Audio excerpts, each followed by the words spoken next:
I love this car. Oh, good to go. What's and Wheels Season 1, Episode 6? Oh, no, it doesn't look like William's quite ready yet. Can we go, William? No, we good. I'm preparing myself for my talk here that I'm going to lecture you on. Yes, you're about to launch into a tirade in Season 1, Episode 6 of What's and Wheels on tariffs. So, sir, the floor is all yours. Was that the intro? We're in. That was the intro. Go for it. That was it. Okay, fantastic. Well, we wanted to talk. We've been harping on about this tariffs thing for a little while, so I thought it'd be interesting just to touch a little bit around where these tariffs go and what actually happens with the motor car industry and why it is we're paying more for our cars than probably we should be, because we're protecting our local industry and saving the sacred cows called jobs. And so it's an interesting topic, and well, I find it interesting because, you know, car making is kind of like it's an apex predator industry. So it's right at the pinnacle of making stuff, of industrialization, because it's so complicated. And you look at a car, there are thousands of components that go into it. There's huge complexity just in the electronic circuitry that makes, you know, your modern computer look silly these days.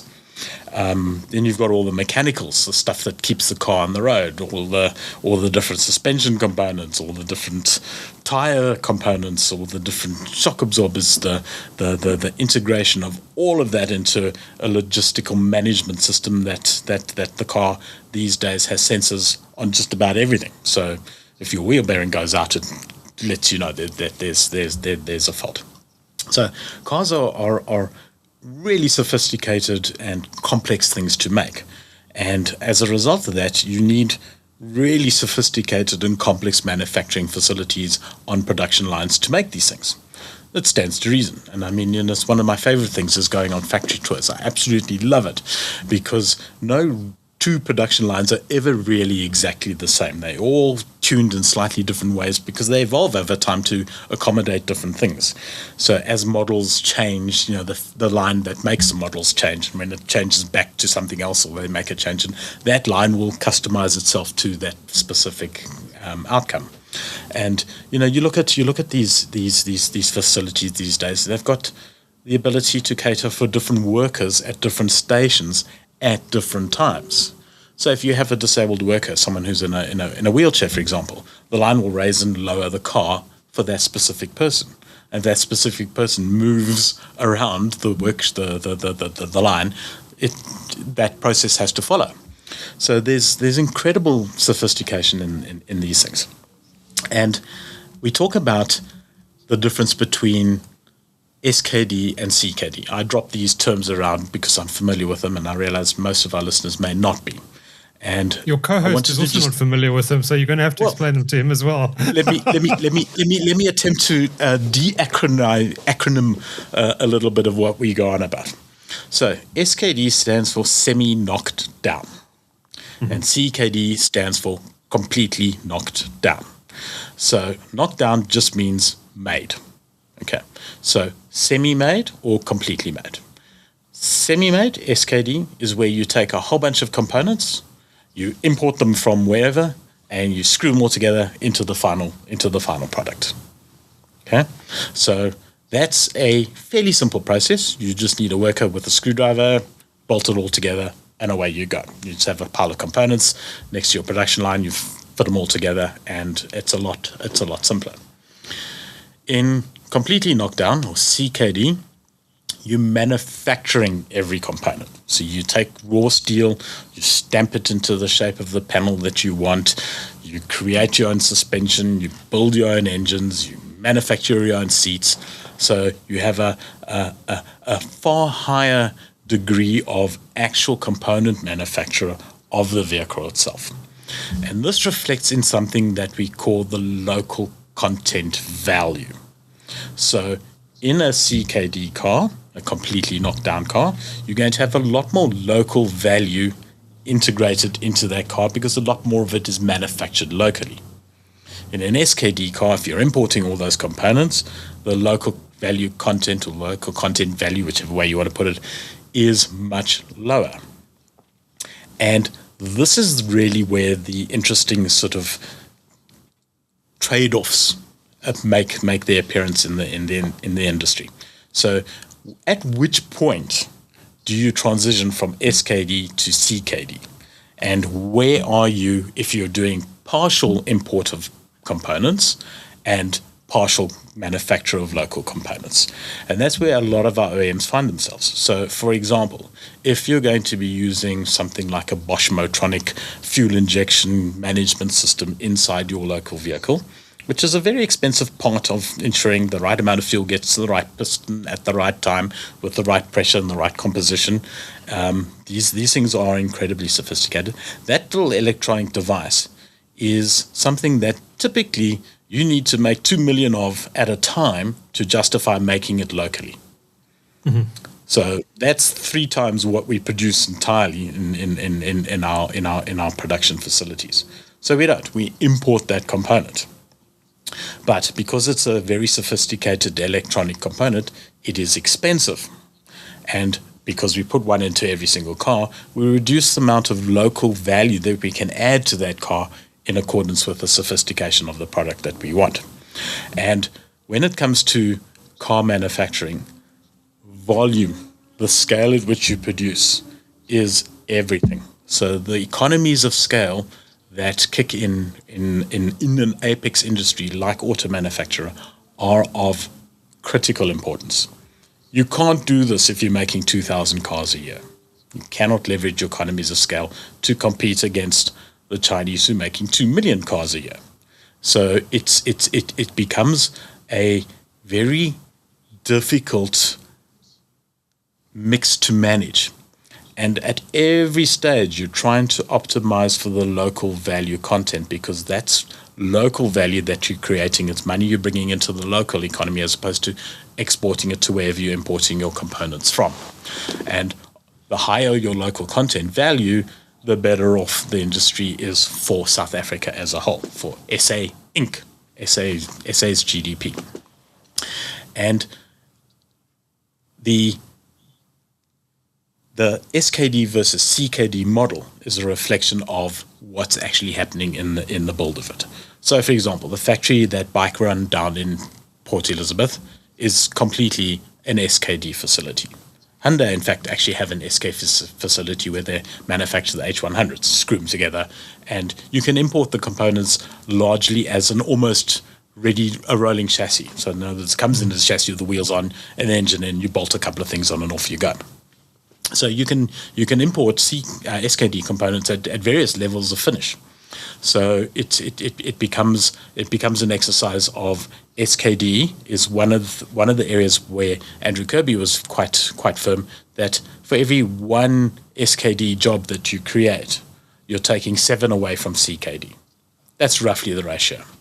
So it's a big number. It has a big impact in terms of how these things go. And the more you make as local value, the more value you add in your local production content has an impact on your tariffs and on your subsidies and on your incentives that you get from government, right? So this now becomes a whole new can of worms that one needs to explore and understand, because the complexities around that are not transparent. They are deeply opaque. And it's quite weird. You'd think there would be a fairly easy route to understanding how these things operate, but there isn't. And the chap who knows more about this than I think most people do is dear old Donald MacKay from Global XA Traders. I think he calls himself. Oh, Donald, I just blew your introduction. But he's the guy I had a chat to about exactly this topic around tariffs, and it makes for fascinating viewing. And Great, I think we can roll to that clip. We can have a roll to that clip. Right, so viewers, as you know, I've been talking about the pressure our OEMs are under at the moment, and increasingly car pricing is coming into part of that discussion. And I thought, I promised in one of our earlier videos that I'd get the esteemed Donald MacKay across the table from us to talk to us about the impact of tariffs on car prices and things, and to try and sort of demystify a little bit about the murkiness that surrounds this industry in terms of where our tariffs sit and things on it. And I thought maybe, Donald, if we could just start. You're a trade advisor and you do specialize in tariffs and understanding how government puts these things in place, what the impacts are and so forth. So I'm putting you forth as the expert to educate our audience as to what actually happens with tariffs on cars. All right. So we've got to go back to the late 90s. In the late 90s, South Africa says, look, what we really want to do is produce lots and lots of cars locally. And this is a great idea because we'll be able to earn all of this export revenue. We're going to create all of these jobs. We're going to train up all sorts of people to become very highly skilled. And that is kind of the thinking in that moment. The effect of this, which I'm not sure was entirely intended at the time, but this is the net effect of it, is I am paying my tax to a competitor. And the fact that I'm paying 90% of the 25% duty means that in this example, BMW or insert anyone else that produces locally does not have to pass on any of those duty savings they have. So we don't see that because Ford produces the Ranger bakkie in South Africa, that the Ranger bakkie is now much cheaper because it's made locally. Mm-hmm. And the imported vehicles by the OEMs don't become cheaper because they don't attract a duty, because the duty is effectively still paid by the competitor. The point being that why is there such a big difference? Yeah. And a big part of the reason for that is because of the tariffs. So issue number one is consumers in South Africa pay a premium. Yes. Now, the argument could be made, William, that this is a good trade-off, though, because we create all of these jobs, we develop all of these skills. Now, by the way, that's where the third chunk of money flows to. The third portion appears to go to labour. You're anticipating exactly where we're going to go in this discussion. Yes. Third portion goes to labour. Labour. And that's because the subsidies are well known. Everyone knows about it. I don't really have a problem with it. The unions are aware of it. Sure. And they extract their portion of it. And so another way to look at it would be to say the South African consumer subsidizes the consumer in Manhattan. And one can understand how people are struggling in Manhattan, how much better they do in Boksburg. That's a good trade-off, perhaps. Sure. It's sarcasm, by the way. I'm just sitting here in awe and appreciation of how you delivered it. You're far more subtle than I. So the question I have been asking regularly is this a good trade-off? Because we will never be able to withdraw the support. And the support is enormous. According to National Treasury, last year, the automotive producers received 43 billion rand in benefits from the South African taxpayer. So there was one key thing here that I just want to jump in Sure. before we carry on here. This is in effect what's happening, is that when I go and buy my 1 million rand Mercedes-Benz, I give 250,000 rand of that back to our OEMs to incentivize them to produce their cars here. If they did not get that money, they would close shop tomorrow because they would not be competitive in the market. The government doesn't see that 250,000 rand. The OEMs directly see it, and they will pay a little bit in terms of corporate tax and what have you. It'll come back into the fiscus. In that subsidy, if my 250,000 rand creates 300,000 rands worth of benefits to the GDP, it's a net win. Yes. If it creates 200,000 rands worth of benefits to the GDP, it's a net loss. Yes. The one is the world's move towards electric vehicles. We can all talk about what that pace looks like, Sure. But there is a shift, and we need to deal with that. It's up for debate, but yes. Yes. Yeah. And the second issue is, which I view as a technology issue, I'm told it's not, but it is China. And I think we've become very lazy in thinking about how China produces cars. And we've reduced everything to, yes, but the Chinese subsidize, which is true, but so do we. Yes, but we don't know what degree they're subsidized to, and the talking points are anywhere between 3% and 7%. It's not exactly enormous. Yeah, but it could be higher. It could be no higher. One actually we don't know. And China are hardly open about the other big problem we have with China is they're sitting with surplus production capacity of around about 40 to 50%, depending on who you read. So they have the ability to suddenly turn on taps and produce a whole lot more cars. Well, but there are issues with that. There are issues, yeah. There's always issues. There are always. This is not a simple industry. No, it isn't. And of course, because cars are such complicated things, it's hard to kind of reduce it to producing a bottle of water. Correct. You can turn that on tomorrow. Absolutely. To produce a car, you've got to design it, which takes 5 years. You've got to put a long supply chains. It takes a long time to establish everything. It doesn't happen overnight. And if you get it wrong, you can go out of business overnight if you're a car manufacturer. So they're incredibly risk averse. Yes. Right. But because of the support, and this is the effect of subsidies, by the way. Subsidies tend to drive overproduction. Yeah. Because everyone wants more of that free money. Correct. And so China has now got hundreds of car brands, and it is a knife fight to the death in China. It's a bloodbath. Absolutely. It's a bloodbath. 100 go in and 3 will come out. Exactly. Yeah. However, the 3 that come out are going to be very big. They are and they're going to be very good. And very strong. Yeah. Absolutely. Because they would have cut every single cost out of that business. Everything would be optimized. Yeah. And this is China's approach to industrial policy, is that they don't mind companies failing. Correct. We have a fear of that here. They don't mind companies failing. What they want are the winners to be extremely good. Yeah. And I think the result of that is going to be fundamentally different ways that even ICE vehicles are built. Correct. And I watched a clip on YouTube. I now agree with you. Yes, that is excellent. Best interview ever. Yeah, there we go. The situation we're dealing with, according to this ex-engineer from one of the legacy OEMs in the US, I forget which one. So he's been purchasing Chinese vehicles and then literally taking them apart. What do they call it? Reverse engineering them to see where the flaws are and how they can do better. Yeah. Well, he says that China's approach to building, and this is a couple of years old now, was already then fundamentally different.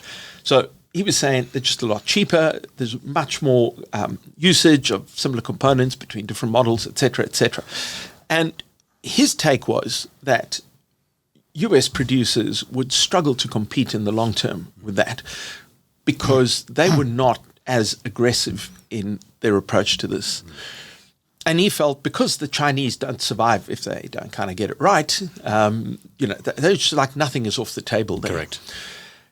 And so I think that's a dual pressure. So if China were to, let's just assume magic wand waved, China's support for the industry, the government support just disappears overnight. Some of those companies will fail. Mm-hmm. But I don't think we have less of a problem with Chinese vehicles. We have a greater problem, actually. Yes. Actually, because, as you say, the ones that come out are going to be leaner, meaner, 300-pound gorillas. Absolutely. Who are now angry. Absolutely. And they will eat you. And they will eat you. They will just grab you and eat you. That's exactly it, yeah. I'm not sure that, if we are going to retain the program, and let's say we come out of it, we go, my God, there's nothing better to do than make cars here. I hope that is the case. The question would then be, what is the best way to deploy this? Because the way we are working now does not create an environment where we're competitive. Mm. So we must remember that protectionism only benefits you in your home market. Yeah. So the problem is not China selling their vehicles into South Africa. The problem is China competing with us everywhere else in the world. And we have no control over the policies of those countries. That is the challenge. That is exactly the point, and it speaks further to. I've been on the beaten track for quite a while now. When we don't have policy in place and certainty about how we're going to approach that particular threat, whether it's ICE, whether it's NEVs, but we do have certainty to a degree that the UK and Europe are divesting from ICE. They've said they're going to. Yes. You have to believe them. Even if they do push these benchmarks out, you still need to react to that because they are, by some margin, the significant majority of our export market for our OEMs. And if our motherships OEMs are sitting there, Toyota Japan, for example, sitting there having a look saying, there's no certainty that we can produce NEVs in South Africa because there's no policy, and our market is switching to NEVs. What are we going to do with Toyota South Africa? Yeah. We're just going to take the low road and run it down. And that's what I see happening. And my concern is, how do we turn that tide? Well, once we know what the effect of our subsidies are, we got to start with what we know and what we don't know, I guess. Yeah. So I would before we start complain. by saying the challenge we have with our current internal South African policy space is we have a concept called localization, which sounds very good on the face of it. Wonderful, if you can localize. If you can localize. But the problem is we now have a shift to NEVs. And the view within government right now appears to be, well, we have rocks in the ground that are very special and are used to make batteries. Why don't we make batteries here? Don, it's been so interesting talking to you. We could go on for hours and hours and hours. We haven't come to any conclusions, but I think we can leave it at that and just say that at this particular juncture, I think you summed it up. We don't yet know what we don't know. Yeah. And until we have some light shone dispassionately on those numbers, whether they're good, whether they're bad, whether they're flippin' horrible and ugly, we need that to have the basis of a sensible conversation about going forward about where we are with our industry. Would you say that's a fair summation? I think it's a perfect summation. Well, I'll take that. Thank you very much for coming in. All right. I've Thank thoroughly you. enjoyed this. We must do this again sometime. Absolutely. Fascinating discussion, William. I mean, it plays directly, I guess, into what's happening in the local market as the Chinese increasingly have a bigger share of this market, and some of the Chinese vendors start to look at potentially at local manufacturing as well. How do you see all this playing out in the coming years, and what impact do you see this having on 100%. on the Western OEMs, if I can call them that? I'm going to advocate Will's favorite theories about how the world operates. Either Will is right or Will is wrong. So, in this particular case, either the cat or dead. The cat is not dead. Sounds like something to do with Schrodinger and physics experiments. It's in the box. I have absolutely no idea. So where I'm positioned at the moment, we all know Chery's taking over the Nissan factory. I cannot see Chery ramping up to full CKD anytime soon. So I think that what they're going to do is they're going to manufacture their new bakkie, which is going to take on the proverbial 300-pound gorillas in the South African market. We'll see. For them to ramp up to full CKD, in other words, to a local value content that triggers their incentives and their tariffs, is going to take them a while, I think. The upside is that if Chery can prove me wrong and get to CKD, the spin-offs for South African manufacturing will be enormous. It cannot be overstated, because it means that then we are being competitive with China with our tariff as the difference in barrier between them. Mm-hmm. But it's a step forward towards us industrializing as opposed to deindustrializing. So Chery is the canary in the gold mine, and it's the one we need to watch carefully, because our other OEMs are under enormous pressure. As we see, Nissan have had enough, and the noises coming out of VW, Toyota, Ford, etc., are not positive. So and Mercedes. This is a really important thing for us to watch over the next couple of years. But as you say, if we have a look at the chart that will pop up onto screen now, look at the Chinese vehicle sales already in South Africa. I mean, courtesy of our friends at Cars.coza. Thanks, Cars.coza, for your information. It's already at 66,978 cars sold in 2025. I think this is over our market size. That's 10 vehicles. And there's more than that. BYD are not reported in that figure. MG are not reported in that figure. And there are a couple of models amongst these guys that are not imported in this figure. So we're already at over 85,000 cars per annum sold. That's around about 15% of our market share already. That's enormous. And And growing it is rapidly. absolutely astonishing. And growing rapidly, so you look at this and you're thinking, well, bloody hell, Chery have got something here, and their manufacturing may well get us to the holy grail of CKD, and hopefully more as we grow. It's fascinating to watch. I think the one thing I think I can say with some degree of confidence is that in the next 5 to 10 years, the ultimate winner out of all of this is going to be the consumer. We're going to see more competition for our rands than we've ever seen. And that's not just in South Africa, that's globally. I think that the Chinese heyday where they've generated over 100 different manufacturers just in China, over 100 OEMs just in China, it's mind-blowing. There has to be market consolidation. Sorry, William, the latency is affecting us 100%. again, but there has to be there has to be a consolidation coming in that market. It's not sustainable. There's a price war going on. We saw the latest numbers out of BYD where their profits fell off a cliff. There has to be some consolidation in that space. But what's happened now, and I think we've said this on the show before, but what's happened is they're exporting that price war to the rest of the world now. Exactly, and whilst the Chinese are doing each other in, they're also doing in all our traditional OEMs who are looking at this and going, oh, we better up our game, and to a certain extent we're seeing it. The Acros we touched on last week, full of toys, So the Chinese model of here's your car, so everything's included, bang, you don't need to add anything because it's all there. And if you want stuff, you don't want stuff, well, you just disable it in your software and turn it off. But it's all there otherwise. So I think the consumer ultimately is going to be the winner out of all of this, which is the good thing, I think. So it's really interesting. Let's have a look at this list because lists are great. So the top selling Chinese car in South Africa is the Chery Tiggo 4, including the Cross version, 18,000 units Correct. sold in 2025. Does that surprise you at all? I don't really know that vehicle very well. No, I see them everywhere on the roads. There are millions of them. They're running around. They're all over the place. It's like they're giving them away like for free, which actually at the pricing is not far away from the truth.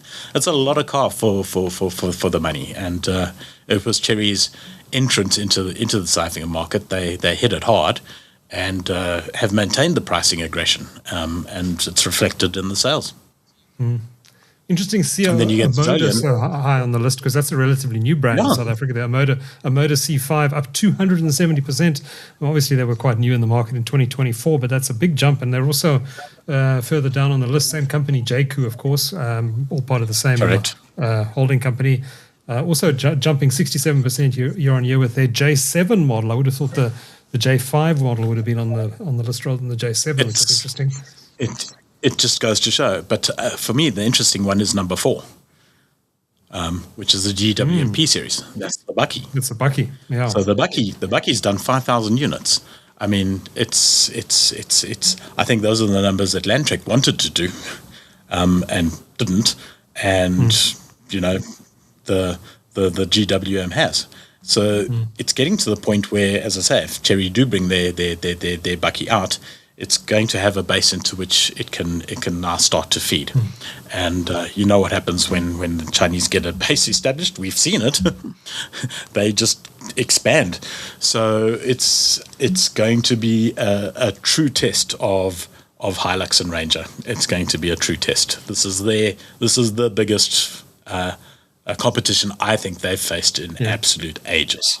The Chinese are definitely coming.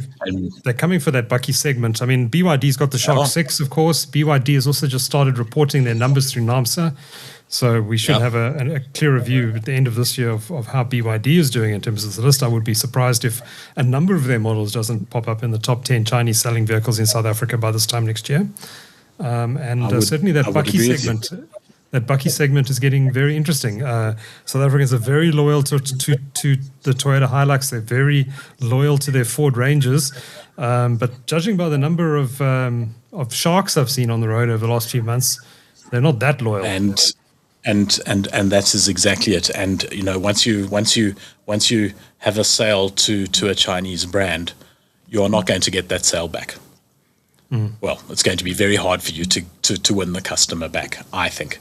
So I strongly suspect that we are going to see quite a lot of aggressive marketing and quite a lot of aggressive pricing coming out of our established guys, because I think they're in the fight for their lives now. Well, they still have a massive market share. It'll take them a while, but longer term, they're not going to have it all their own way anymore, I don't think. Yeah. Let's see. I've been wrong before.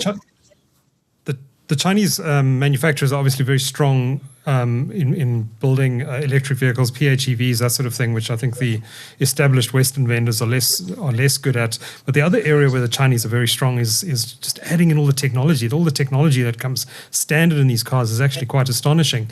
And I think that's where your traditional Western vendors, if I can call them that, or your established vendors, are going to have to play a lot of catch up. They're going to have to invest big money in software and technology if they're going to keep up with the Chinese.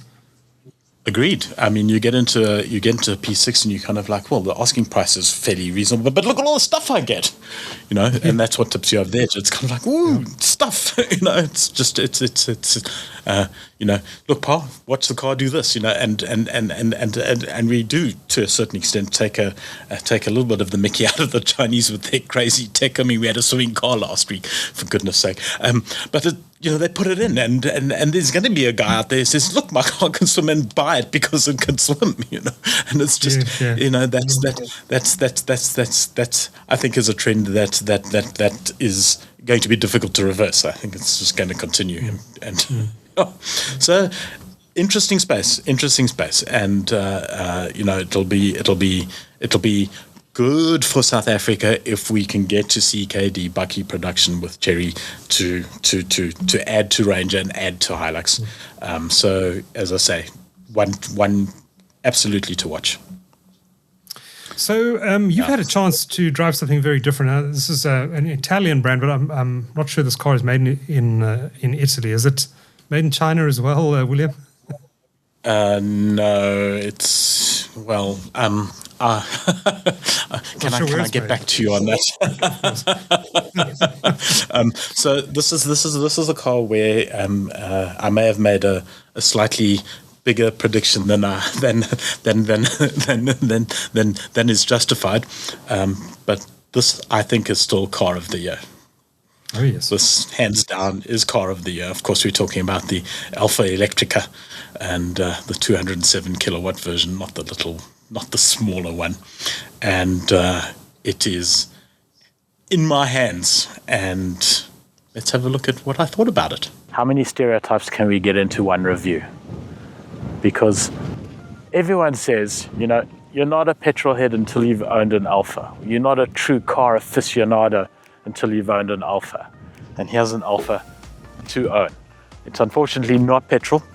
It is what they call the Junior Electrica.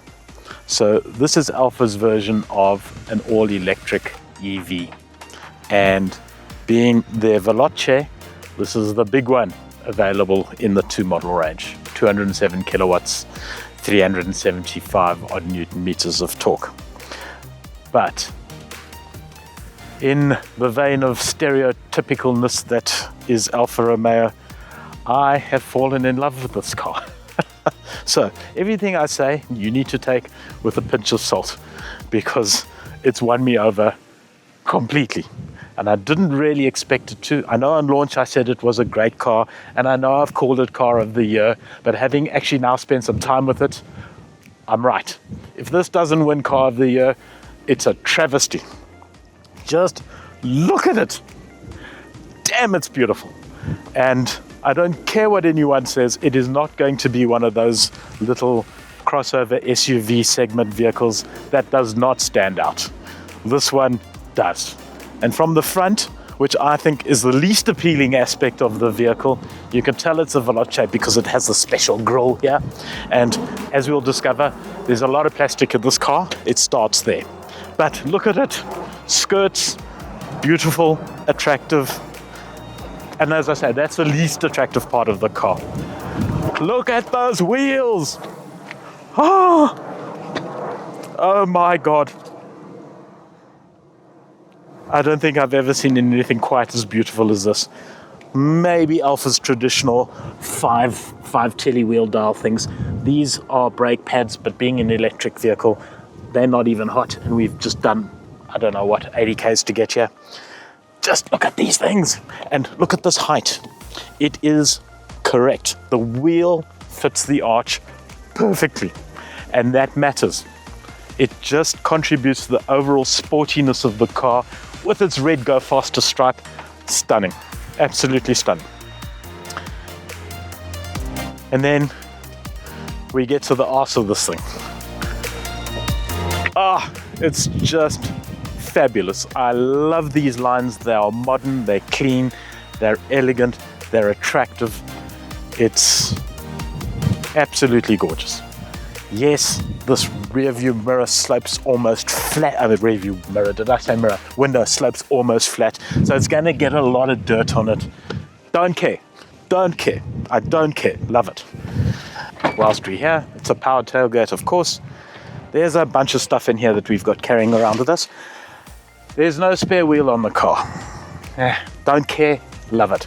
There is extra storage space underneath here where you can get a whole bunch of extra stuff. Your shopping and packaging. It's not the biggest of boots. You can pack an overnight bag in there for your weekend away. The car has a range of about 330 Ks when it's absolutely full.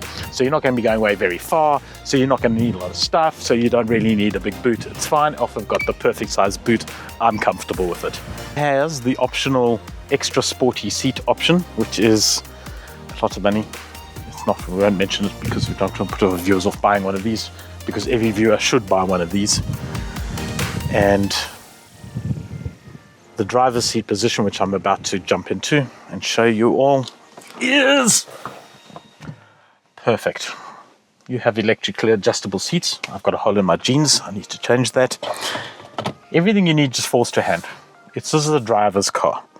And you've got 3 different drive modes on the car. You've got your dynamic, your normal, and economic, but who cares? You just leave it in D, and you have this wheel, the correct size. So we have relatively small screens. They are high res and bright, and there are 2 of them, there and there. Who cares? You're not looking there, you're not looking there, you're looking there. Because Alfa, being a driver's car, have positioned the seats perfectly. Your visibility out of the cabin is excellent. You don't even have a knob to flicker about with your rear view mirror. Quite frankly, if I had the option, I'd just take this thing off and throw it away. You don't need it. No one cares about what's behind you. It's what's in front of you that matters. And I suppose if we have to talk about the details of the car, this is plastic and it's rubbish. This is plastic and it's rubbish. This is plastic, and it's all rubbish. But I don't care, because this car is built around me, the driver. If there are a couple of rattles that develop, and I'm sure they will, you just turn up the volume on the very good sound system a little bit louder and you'll be fine. And speaking of volume, there is an interesting feature in this car that, being electric, it puts through an engine sound through the speakers. And I thought at first I wouldn't like that very much, but I haven't figured out how to turn it off. And do you know what it is? I quite enjoy it. And we were just discussing the dichotomy of having engine noises coming through on an EV. It sounds like it should be wrong, but we're from a generation where petrol engines were a thing, and I suppose it's like Pavlov's dog. We're triggered to enjoy the reflex. Maybe if you haven't grown up with petrol engines, as our younger generation that are growing up now probably won't, it'll sound odd to them. But for us, I actually quite liked it. I got quite used to it quite quickly, and that was that. Features on the car, there's USB around, there's wireless Android Auto and stuff, which I haven't bothered connecting because I'm focused on that, not on this. And all your creature comforts are in place. These seats are remarkably comfortable. Actually, I was saying on the road, I don't think I'd like to go all the way down to Cape Town in them, but they are comfortable. And with these bolsters, they really do hug you.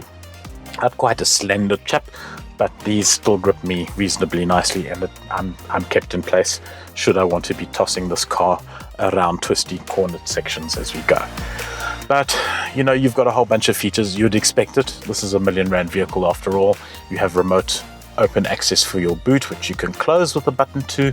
You have what in Chinese terms is a minuscule, teeny weeny little sunroof. But as you know, I don't care about sunroofs, not interested, but it's there if you want one. And The rest of it is fairly basic, fairly functional.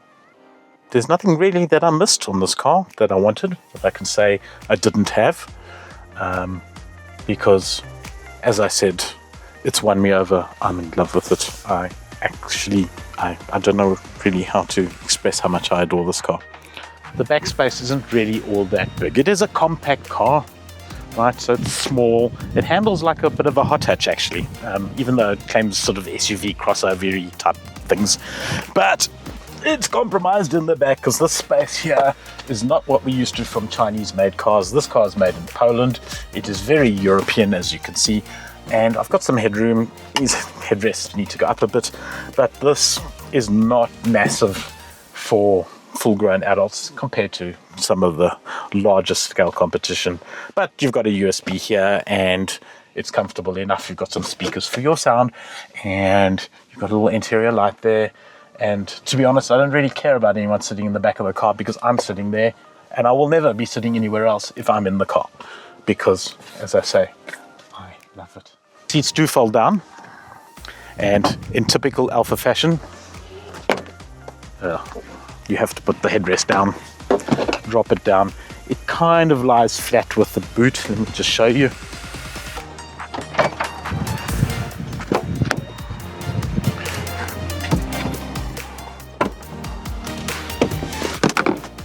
So you can see the load bay is kind of like flat-ish. You have a bit of a lip there, but yeah, you know, it is what it is. If you take this board out, you get a flatter load bay. I'm not going to do that right now, but you do get a slightly flatter load bay. So if you really do need to transport big stuff around, you can get more space available to you on the Alfa. But as I say, I don't really care. I do want to talk about the key. So you have keyless entry. This is the best keyless entry I've seen in an absolute age. You just put it in your pocket when you walk up to the car, it unlocks. So you can access everything. That's what keyless entry should be. Not having to fart around with like stupid credit card type things. Okay, so the infotainment system that we have here is reasonably comprehensive, shall we say. You have a little application drawer that opens up all your apps and things. The levels of customization you can do on the car are somewhat limited. But again, I don't really care. I can get my tunes connected from my phone wirelessly, and I have wireless charging here, which is great, and I have lots of cupboard space for my stuff here. But in terms of accessing the menus on the vehicle, if you want to get to your climate control, which you have full manual control over, you can actually run it from electronics as well. And then your seat options, for example, you can heat these seats, which is nice. You can't vent and cool them, obviously, because these are custom sport seats. And you can do preconditioning on the car, which is actually very cool when you are setting yourself off for, if you leave it outside in the hot sun or in the cold, freezing winter, you can preheat or pre-cool the car, which is great. So a number of features. I'm not going to say it's any better or any worse than anybody else. It's fine, perfectly acceptable, does everything that we need to have an infotainment system do. You can tell I'm excited about this car because I'm talking quickly. So there we go. The information cluster panel, fairly simple, tells you how fast you're going, tells you how much power you got left, how much power you're pulling, what your range is like, and what your state of battery charge is. And currently I'm at 51%. Your instant consumption is probably the most useless meter ever derived by man, because it tells you you get up to a maximum consumption of 50 kilowatt hours per 100 kilometers, and it just stays there. It doesn't move. So I don't know why Alfa bothered with that, but anyway, it's there. And then it tells you what you're playing on your tunes if you want to just cycle through the menus that you have available to you. I do want to touch on the headlights on this car. They are really, really clever. So Alfa's got adaptive high beam control. So what that means is that you just leave it in auto and it'll put the high beam on even if there's an oncoming car coming in your way, because it just turns the various LEDs that it needs to turn off, so as not to dazzle the oncoming car, but still to illuminate the side of the road when you're driving. takes a bit of getting used to. You're always worried that you're going to be inconveniencing the other traffic coming on, but the system works really well.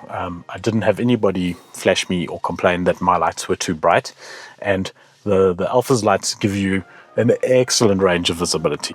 I will say they're not as great as the Lexus, but the Lexus was exceptional. It's the best I've ever seen. But these are a damn close second. They really are very, very good. So big tick for Alfa in getting headlights right, and everything else is pretty much automatic. Windshield wipers, the whole lot, and you just basically get into the car and drive it. And as I said, we're going to do a lot of stereotypes. That's the Alfa DNA. It's the driver's vehicle. It's the driver's experience. It's what this car, as an electric car, I didn't expect to nail, that has nailed it. I've talked about this being a driver's car. I've mentioned that possibly, that this is a car that will turn Buddha into a bad boy because it asks you to drive it quickly. It asks you to extract the maximum out of it. But it comes with a whole range of safety equipment and safety sensors and safety monitors and nannies.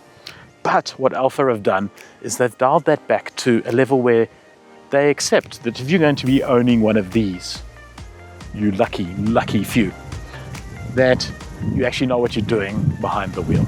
So the safety systems are set to augment you, not replace you. And that's a big difference. So what actually happens when you have your ADAS systems turned on? You can turn them off temporarily in the car if you want to, which is a good thing for, I think, all driver cars, is that it nudges you, just says, listen, you're moving out of your lane a little bit, but it doesn't yank you back in with the force of Hercules. So it's more of an ongoing warning, assist to the driver, just to say, get back in your lane, you may be wandering a little bit.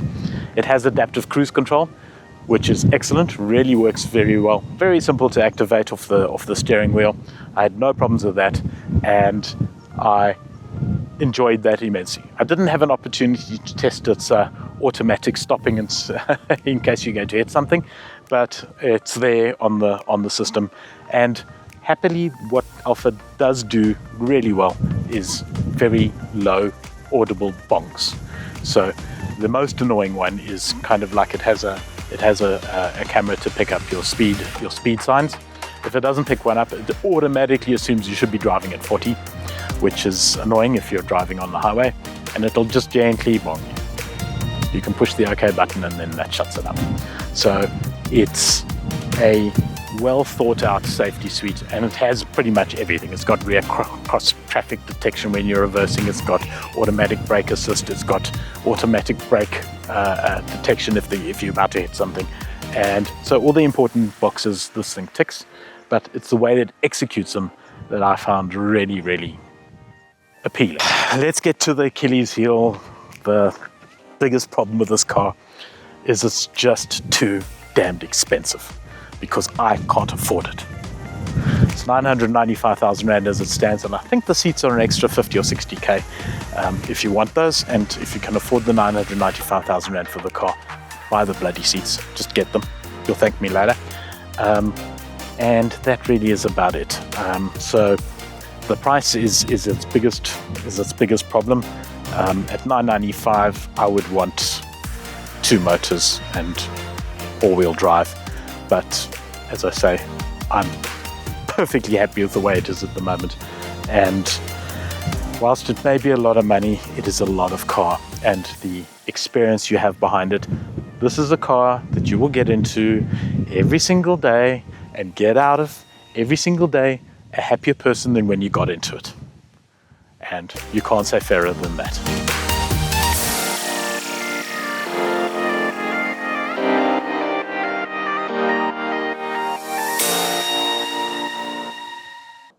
Right, where would we be if we didn't have our famous scorecard for the Alfa Electrica? So here are the vital stats, people. It's the Veloce, yeah baby, so it's the fast one, obviously. And let's see how I scored it. Design and practicality, it's an Alfa. There's very limited practicality. It's well designed. I scored it, naturally, 80 out of 80. Technology, it's bristling with technology. It's got everything you need, including a big, fat right foot accelerator pedal.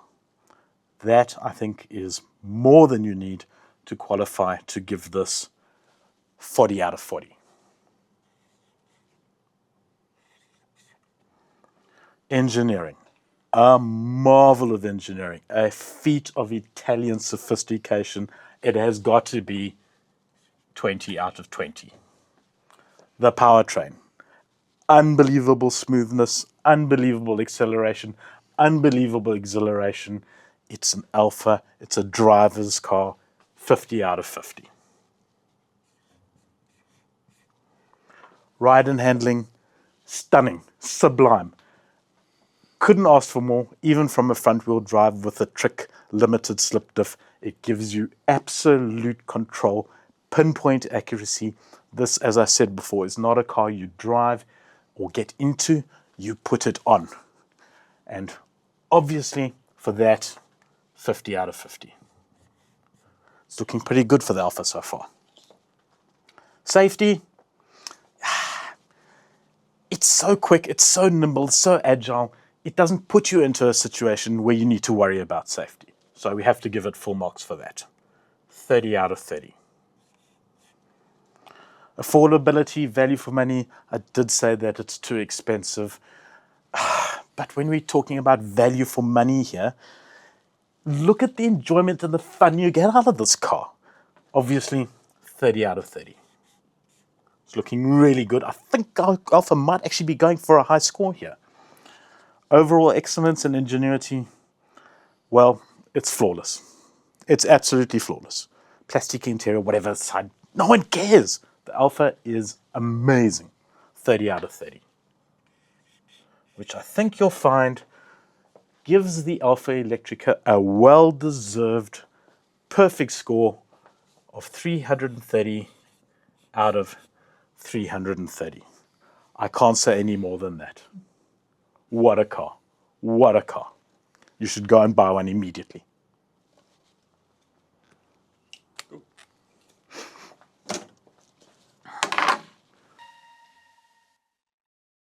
Well tape. So, looks pretty sexy, William. When are you getting yours? Duncan, as soon as you pay me. As soon as we get a sponsor for the show.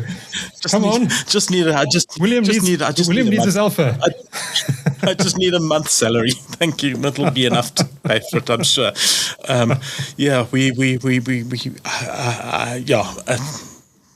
It's a very tempting vehicle. It's just Stellantis have priced it a little bit too high. So I don't know if Car of the Year is going to factor in pricing on these things. I mean, they've had n number of Porsches winning, so I hope they don't. But it's a worthy contender. It's a worthy contender. You'll get it in red, will you? Of course. There's no other color for that car. There's exactly anything else. If you drive one in a different color, I will run you off the road. Me myself, you just deserve it. Buy it in red. Done. Finished. You can have a black roof as an option, but no, it's a gorgeous vehicle. Beautiful. Anyway, let's chat about a topic we don't cover a hell of a lot on the show. But recently I came across a little video that made me do a double take. And I mean, I am not easy to do double takes on safety videos because, they're all the same. You have the car crashing into a concrete barrier. You see all the dolls floating around and airbags crashing off and some guy crowing about just how safe their car is. And then you get this. This is the new EX60 from Volvo. And they didn't crash it. They launched it. They launched it into this metal pole.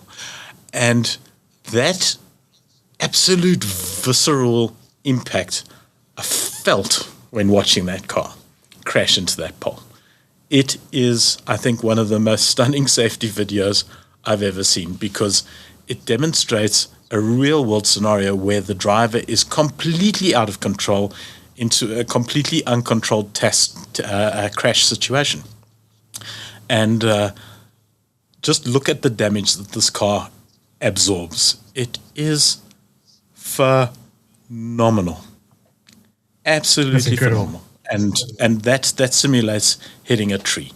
And it's one of these things where suddenly you realize just what actually happens when an unstoppable force meets an immovable object, and kind of the damage that occurs.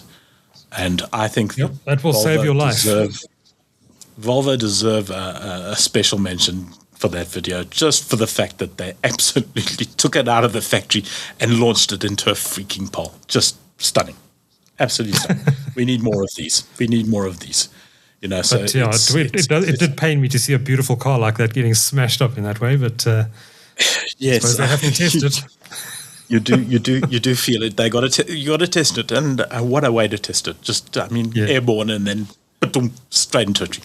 So kind of real world simulation.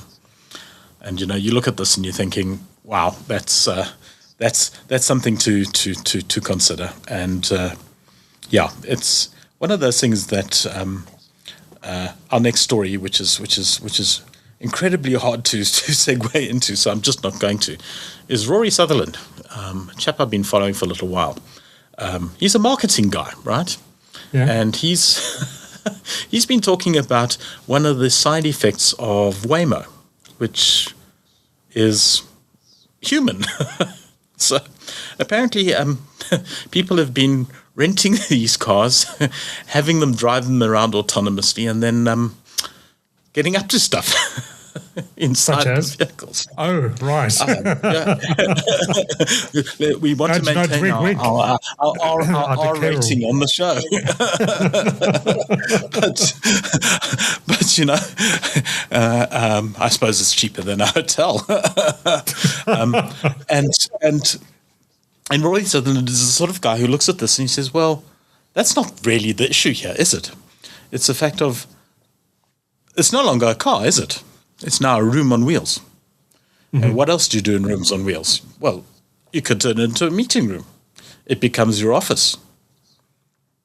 So it's no longer a car. The self-driving car is not a self-driving car. Mm-hmm. It's a mobile office. It's a mobile room. It's a means of using your vehicle to generate an income for you when you're not using it. You can rent it out as a taxi. You can use it to do deliveries. It becomes an e-hailing income generator for you. And so the self-driving car, the self-driving concept of a self-driving car isn't that at all. It's something completely different. And he's a genius when it comes to looking at these things from a different point of view. He just has a phenomenal way of seeing the world of what actually is beyond when you look at just self-driving. Mm-hmm. And changed my view on self-driving cars completely. So I always thought, it's nice to have a self-driving car because it can drive itself off for its service at midnight and come back. But what about all the other stuff that it can now do? And so that really does change one's view on where self-driving is actually going to take us, where this technology is going to end with us. And it's I think part of what Elon's already baked into his cake. It's a case of he's already seen this, and everyone else is playing catch up, and Waymo are obviously his biggest competition in the space. But it's why self-driving is going to come. Nothing is going to stop it. There's going to be a bit of discussion around the fact that if you have 1 million cars on the roads driven by humans and there's 1,000 accidents that are fatal, if you have 1 million cars on the roads that are driven by robots, how many accidents that are fatal is the acceptable number compared to humans? We're going to have that discussion. Is it 1,000, 1-to-1, so they're as bad as humans, or is it 1? They're 1,000 times better than humans. The consequential thinking seems to be that we're going to be closer to the 1 than we are to the 1,000 because these cars are fairly good at not hitting each other, and it's the things where a piano falls out of the sky onto the car that it can't control. But it's a very interesting discussion, a very interesting debate that Rory has framed from a different point of view, and that I find really interesting. Sort of challenge my view around. It's fascinating. I mean, it's going to become a place where you can be productive, where you can have meetings, all that sort of thing, and other things. And other things. I was about to say, but imagine your Waymo decides actually it's going to have to crash because otherwise it's going to run over some kid or something. Meanwhile, you're in the back seat with your kit off. How are you going to explain that to the police? It wasn't a happy ending. It was definitely a surprising one. I blush just thinking of what might materialize from this. Absolutely fascinating stuff, and these are discussions that weren't on the cards a couple of years ago. So yeah. let's see where it goes. in this, there's one little aspect that I'd still want to drag back that gets forgotten, and it's just kind of the sheer joy of driving. I drive because I want to drive, and. Are my driving habits going to change when I can do a Will Smith in iRobot and say, okay, car, take over? Because I don't feel like driving anymore, and then when I want to drive, I resume full control of the car. I suspect that that's probably going to happen as part of the process. We'll see. It's a brave new world, Prince William. It's a brave new world we're heading into. Which is fascinating. Let's talk about something that doesn't drive itself, but is particularly, how shall I put this, since we're on the topic of things carnal, lustworthy, I suppose would be the good word to use, as we get into our final section of the show, hot or not. And I suspect the verdict on this one is going to be hot, although I must say I don't particularly like the colour for the one we have on the screen right now, but this is the new M3.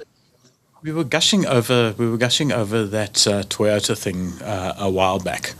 And of course, it's a different league to where M3 has always been. I mean, Toyota is new-ish. This has been the stalwart for performance drivers across the world for decades now. And do we like it? Do we think it's hot? Do we think it's not? I don't mind it. I prefer it in the two-door variation of it. But, it's a case of, I think M3 has got a big challenge on its hands. It's got a big challenge on its hands in the performance space. At this pricing point, it is not cheap. It has got competition now that it's, I think, never had before.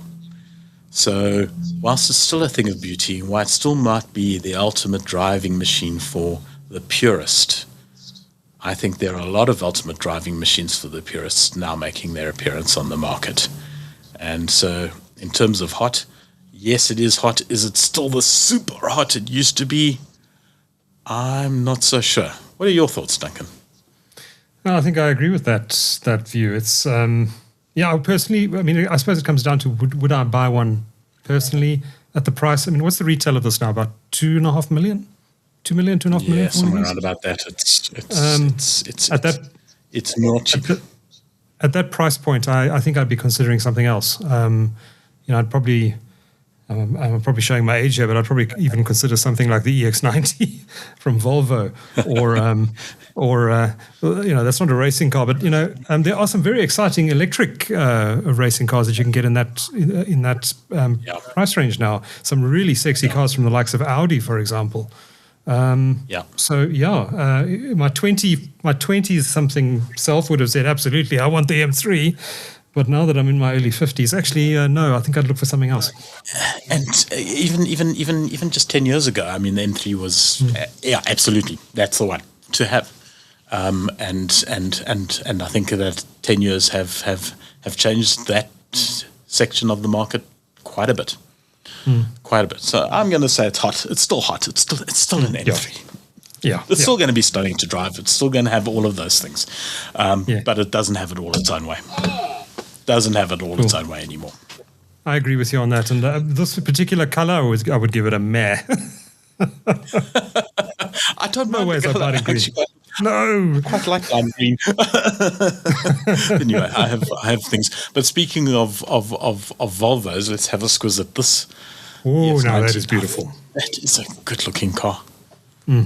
Stunning. That's a good-looking car, and Stunning. and it's priced Volvo pricing 1.5 to 1.8, give or take, dependent on the range. But as far as sedans go, oof, my word, it's like the back of your hand, beautiful. And it's beautiful. The rear, it's one of the most beautiful car rears. You're not going to mistake that for anything else. It looks refined straight away. It does.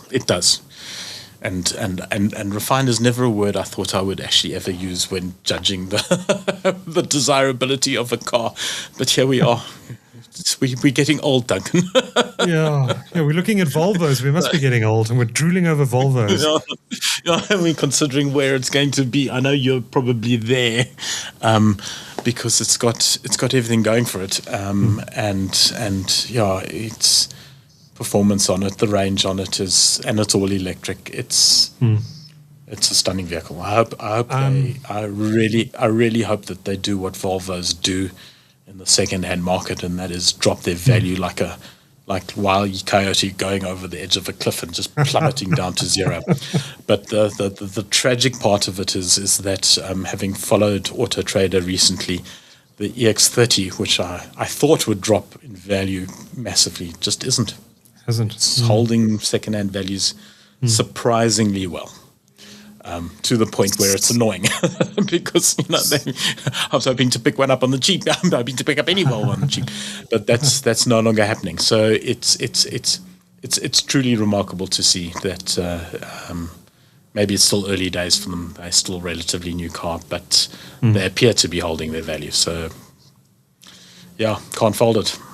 Well, with the diesel price jumping by R7 a litre and possibly going up even more, I don't think the price of second-hand EVs is going to be coming down anytime soon, I'm afraid, William. We may be at that inflection point. It'll be interesting to see what global trends follow, but we appear to be following in lockstep with them, which is not surprising. Yeah. So I think this is a damn cool thing. I think it's a damn cool thing. Did that button just say meh? No, it was wah! Cool! Okay. I agree. Super cool. Based on the looks alone, I need to read more about the car itself, but based on the looks alone, I would give that a super cool rating. Yeah. Now, unfortunately, the next vehicle. We missed the launch, but yeah. Yeah. Brace yourself for the next one, though. Positive. Are you sitting down? Yeah, sitting down. Here we go. This is the fun car that arrived out of it's been threatened, and it's finally made an appearance. And I want to talk about pricing on this car because it is divisive in its looks, shall we say. It's one of these that you're not going to mistake for anything else because it's hideous. It's repellent. It's repugnant. It's repulsive. I don't like anything about it at all. And that's not to say I wouldn't buy one because it is absolutely distinctive in every respect. And it's one of those that I don't know. Honestly, I have no idea. You're starting at 670,000 for the base level, 2.2 diesel double cab LX, they call it. It goes, sit down for this, Duncan, all the way to 1,005,000. Sure. Listen carefully now. 1,005,000. 1,005,000 rand for the 2.2 double cab X Pro 4x4. I presume the 679,000 rand one is not 4x4. Same 2.2 diesel motor, which of course is Kia's legendary diesel motor. It's the best one they could put into this vehicle. And I believe there is an electric variant of this available overseas. Whether we'll get to it or not, I don't know. All I can say is that this is one where I think I would need to get into it to drive it to feel what it looks like on the road. I mean, no one else can make up terminology quite like I can. Feel what it's like to drive on the road. Looks-wise, we can see pretty much where it is, and translate those looks into day-to-day practicalities, which is what you want from a double cab. It's fine and well if it looks like the back end of a bus crashed into another back end of a bus, crashed into the love child. Another bus. I don't know, something hideous. So it is going to be divisive in terms of its looks, as I say. I don't like it, but the practicalities of it may be such that it's simply marvelous, and you're not going to lose it in a parking lot because A, no one's going to steal it. You need to be insane, but B, you certainly know exactly where it is because it's absolutely unique in terms of its look. So it looks a little bit. It looks a bit like the Jeep Gladiator to me. A little bit. Yeah. Well, wait. No. No, maybe. The knobbly tires are definitely Gladiator. Let me see if I can drag the Jeep Gladiator onto the screen. There we go. Back end of it. Yeah, I guess. Yeah. I guess. But I mean, I suppose with the double cab 4x4, they're all going to look kind of. Yeah, maybe there's something there. But the Gladi at 1.3 million. Yeah. Definitely competent off-road. So do we judge it yet? Yeah, it would be unfair, I think, to judge it just based on a picture. I think it would be better if we had a go at it. I mean, so looks-wise, it's definitely there. I agree with you. Performance-wise, it might, and interior, it might be very good. The fact of the matter is, no matter what you say, it's still a Kia. So it's still going to be bloody reliable. It's still going to be well equipped. Everything on it is going to work like a Swiss clock. It should be well laid out in the interior because I mean Kias they're not rubbish. They're really well engineered, well put together vehicles these days. The Koreans are as much under the cosh from the Chinese as everybody else is. So they are not going to cock it up. They're going to have a well thought out, well constructed vehicle around it. So I suppose maybe they opted for the looks as a look at us, set us apart, and I don't think it's worked, but that's not up to me. We'll see on the sales numbers. We'll see on the sales numbers. I mean, this is a market. This is a market.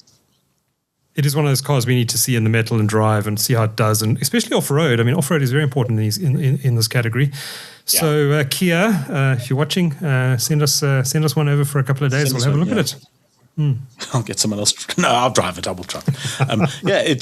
It's going to be a contender in the market where many have entered and have had their asses handed to them by the incumbents and then retired hurt, sort of left the market quietly on the side. And there's a long list of bakkies that have come and gone. So it will be very interesting to watch, with the advent of, as we chatted about, the P Series having established a foothold in South Africans' bakkie crazy market. Maybe this is going to attach itself onto that and carve out its own niche. Time is the only thing that's going to tell where this particular Tasman goes. Certainly an interesting vehicle, brave vehicle to bring in, and with a name like that, clearly designed for the Australian market. Australian, exactly. Landed there first and it's made its way over here, like many of the BYD vehicles actually as well. The Shark launched in Australia first as well, and I think many other vehicles go to the bigger Australian market before they come to us. Australia's a good proving ground. They don't accept rubbish there, But like us, they're quite hard to cut. If your vehicle isn't up to spec, you will find out very quickly. You won't sell any. End of. So let's see how the Kia does. It's going to be a fascinating one to watch. Yeah. On that note, I think we're going to wrap it up there for episode 6. As always, please subscribe to us on YouTube if you enjoy the show. wheels@techcentral.co.za is the email address if you want to send us hate mail. That'll redirect automatically to William's inbox. And I haven't had a single hate mail yet. I'm quite pleased with that. I'll take it. They all get redirected to trash. I'll change the forwarding. But tell your friends about us. Subscribe to us on YouTube, and we'd love to hear your feedback on the show. So yeah, do send us some mail. Fantastic. Even if it's hate mail, we'll read it. We promise. Yeah, no, we have thick skins. We're motoring journalists. It's fine. Until episode 7. Thanks for watching from William and myself. Until next time. Cheers. Thanks for watching.